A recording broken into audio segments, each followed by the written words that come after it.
Hello, this is Mark Satterfield, and welcome to the Velvet Rope Playbook.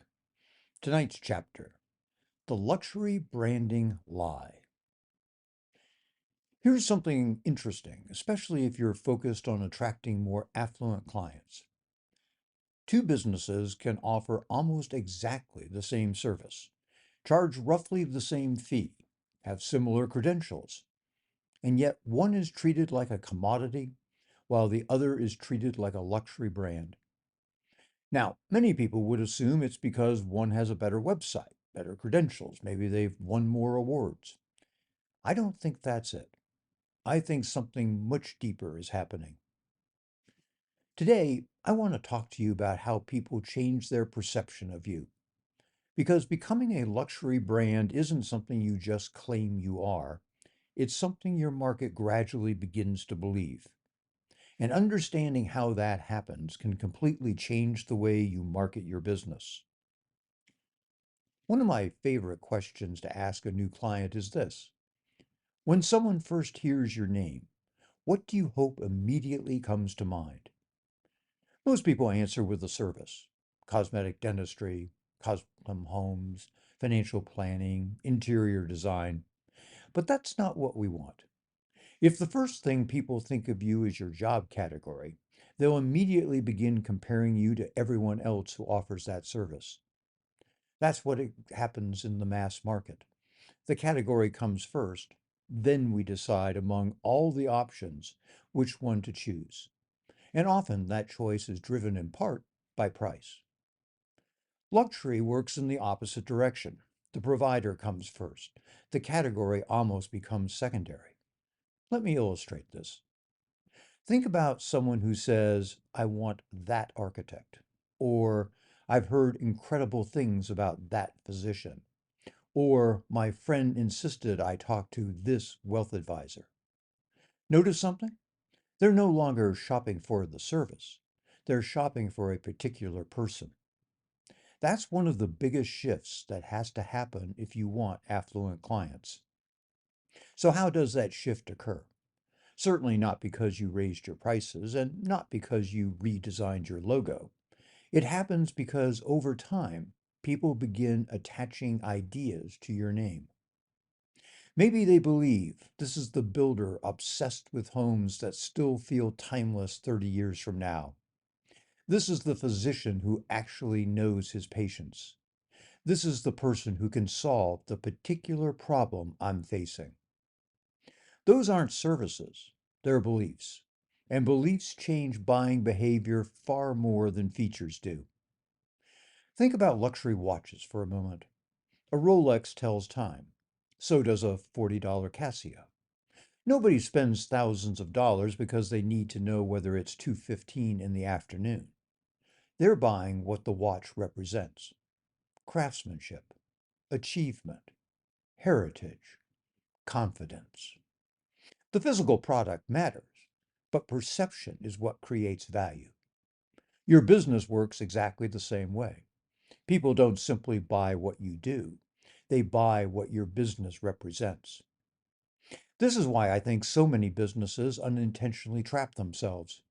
Every piece of marketing sounds like everyone else's. We provide outstanding service. We care about our clients. We've been in business for 25 years. We customize every solution.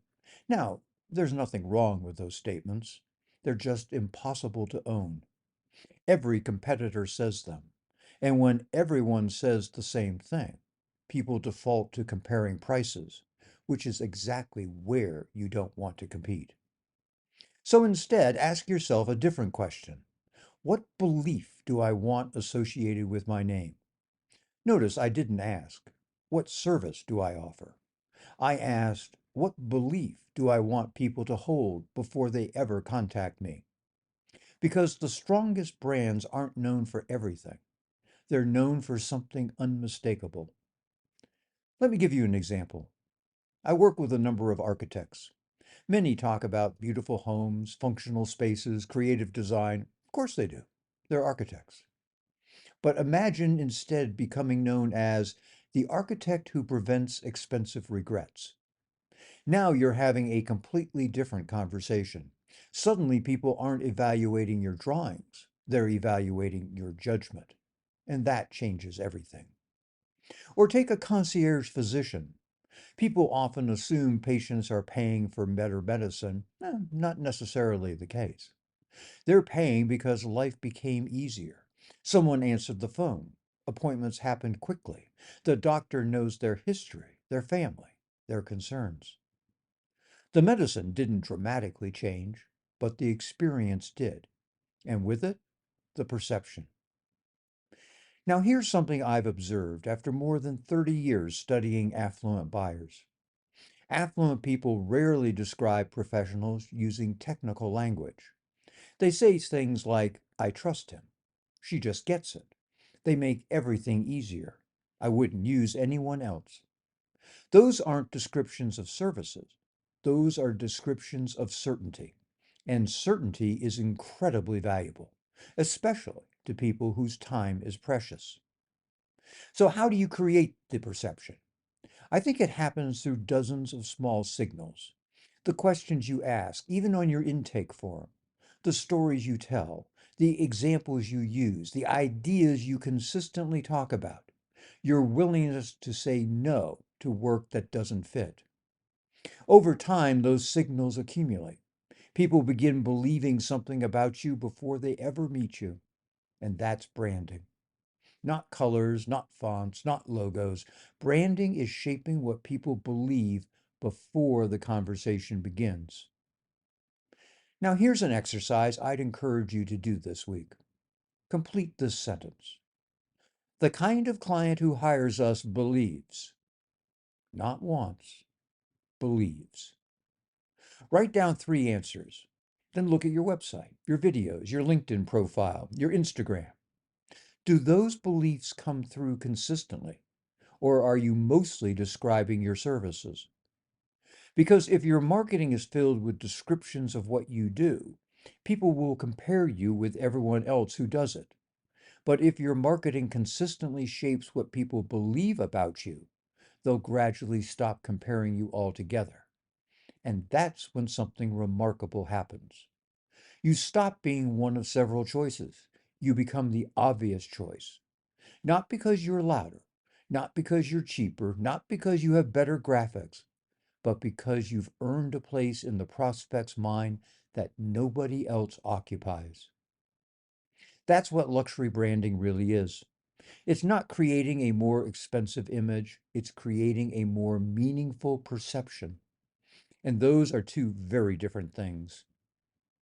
So, if you'd like to learn how to build that kind of brand intentionally instead of hoping it happens by accident, then my program, Branding Masterclass, may be of interest to you. You can learn about it along with all my books and programs and even how to work with me personally by going to getwealthyclients.com or clicking the link that's in the bio. This is Mark Satterfield. Thank you for listening to this chapter of the Velvet Rope Playbook. I'll be back at you soon with something new, but until then, bye for now.